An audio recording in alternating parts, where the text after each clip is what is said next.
So first of all, let's make what we're going to call a basic bend. And right now we're not so concerned with the distance that we're going to do the bend. What we're concerned with is the action of the bend itself. Now you've got 3 different camera shots. You've got your main camera, you've got the front of my fretboard, and you've got the back of my fretboard, so you can see how my wrist is going to be moving as well as we do these bends. So this basic bend, what I'm going to be doing is I'm going to be basing these first bends off of what's called the A minor pentatonic scale. So if you know the A minor pentatonic scale, these bends are going to seem very similar to you. But what I want to do is just feed you this shape that I'm going to be using initially so you can see what I'm doing. So first of all, what I want you to do is go to the 5th fret of the 6th string, and I want you to play the frets 5 to 8 with your first to pinky, and then 5 to 7, then 5 to 7, 5 to 7, 5 to 8, 5 to 8. Now, this video isn't about scales, and so we're not going to get real deep into the scales, but I just want you to see how initially the things that I'm going to be talking about are coming right from that shape that I just played right there. And I'm going to shut my delay off as well, so that doesn't get in the way here.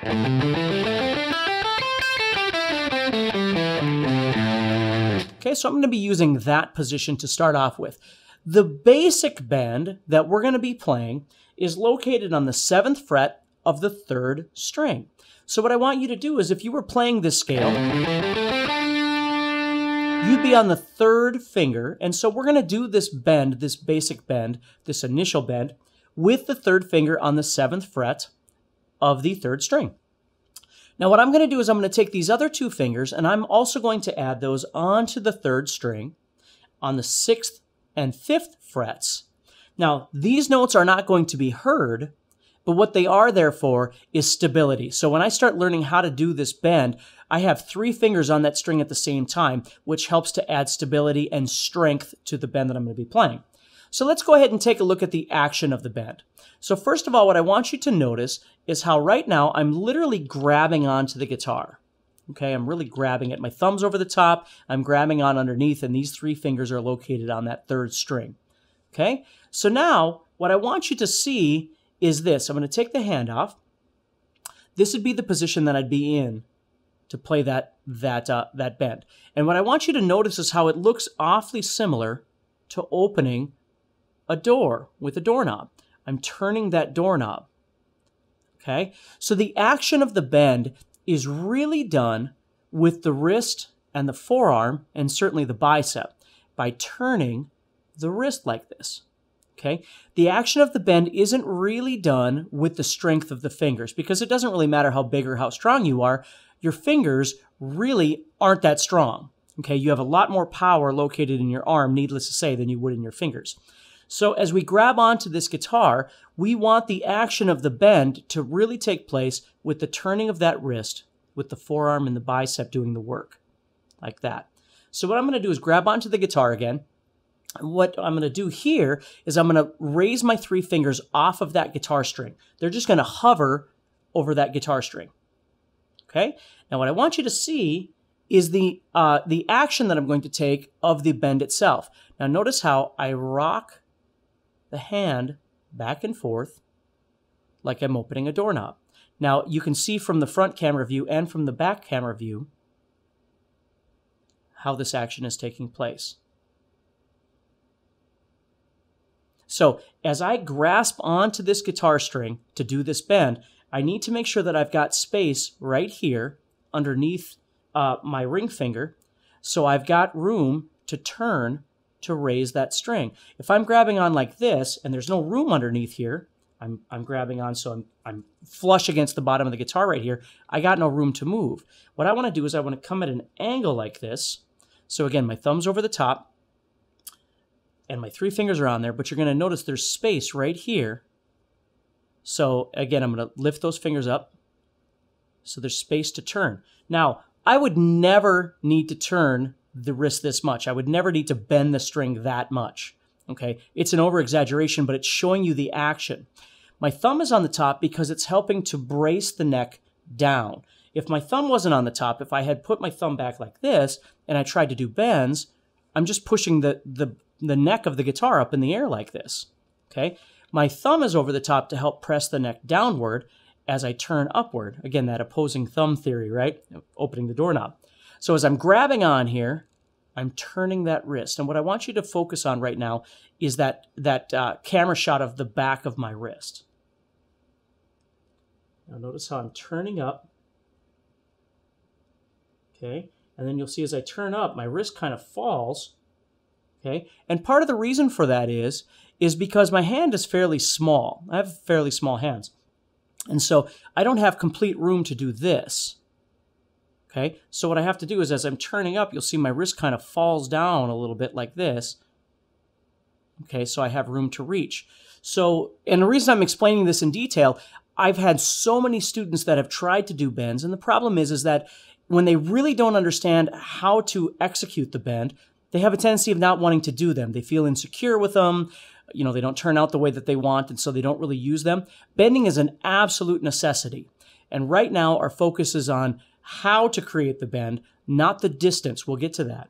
Okay, so we're grabbing on that guitar, and you're turning, without actually putting your fingers on the strings, you're turning that wrist. Okay? So that's the first thing I want you to get comfortable with.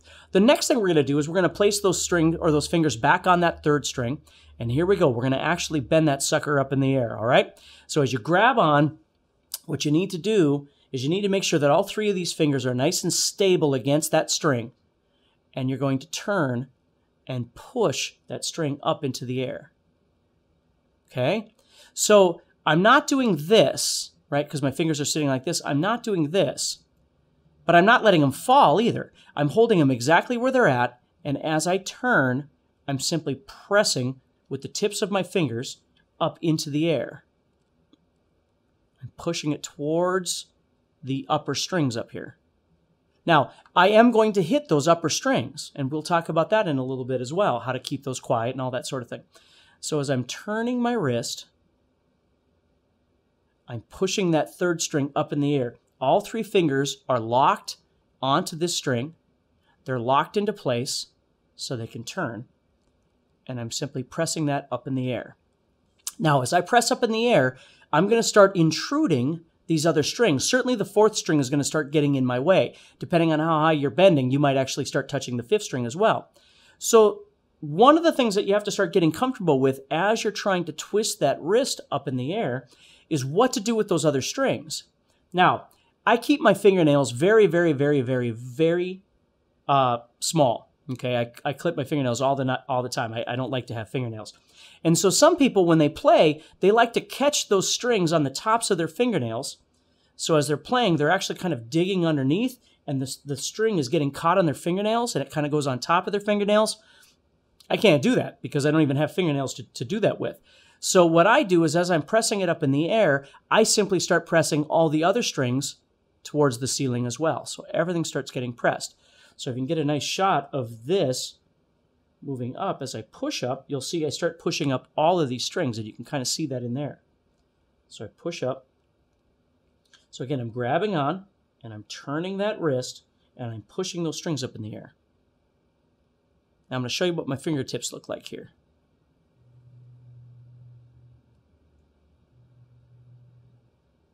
See those marks on my fingertips? Okay, you can even see some skin on my poor little middle finger here. Okay, as you do more bending, obviously you're going to start working the tips of your fingernails, or excuse me, the tips of your fingers, excuse me. You're going to get calluses and all sorts of different things. The goal, though, is you don't want to fight your strings to bend. Okay, so if you find that in your quest for learning how to bend, you are just killing your fingers, you have to take a couple things into consideration. Number one, you're going to have to strengthen your fingers up. So the more often you do it and the more effectively you do it, the better it's going to get. I always think of it like this. I remember when I was younger and I went to the gym, and I was in there and I'm like, you know, running around like a maniac trying to do all these different machines, and I'm sure people were laughing at me the entire time.